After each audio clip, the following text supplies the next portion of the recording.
हे पण रामनवमीला अयोध्येमध्ये एक अभूतपूर्व घटना होते. रामलल्ला यांच्या कपाळावर सूर्यकिरण जवळजवळ 6 मिनिटं राहतात. त्याला म्हणतात सूर्यतिलक.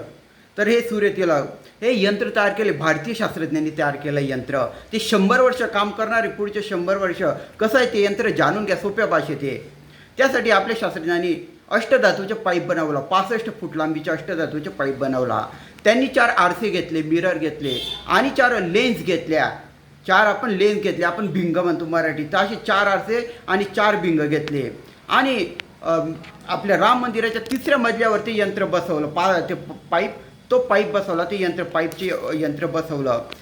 तर त्यामुळे बरोबर तो सूर्यप्रकाश त्या भिंगांवर पडतो, त्या आरशांवर पडतो आणि त्याच्यापासून परावर्तन होतं. जसं आपण खाली कशा पायऱ्या उतरतो तसं तो प्रकाश या आरशावर पडतो, मग या आरशावर परावर्तित होऊन या आरशावर त्याच्यावर फिजिक्सचे नियम आहे, ऑप्टिक्सचे नियम आहेत. तर त्याप्रमाणे तो प्रकाश असा एक खाली येत जाऊन शेवटी लेन्सद्वारे रामलला यांच्या कपाळावर तो स्थिर होतो सुमारे 6 मिनिटं. यालाच म्हणतात सूर्यतिलक.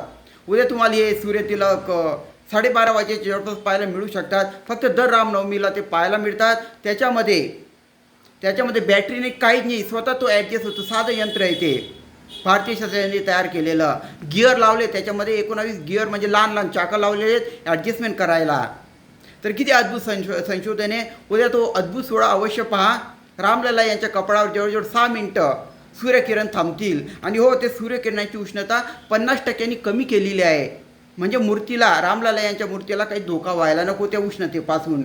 जास्तीत जास्त ही चांगली आणि सोपी माहिती शेअर करा. लोकांना समजायला पाहिजे भारतीय शास्त्रज्ञ आणि प्रभू राम यांची कृपा.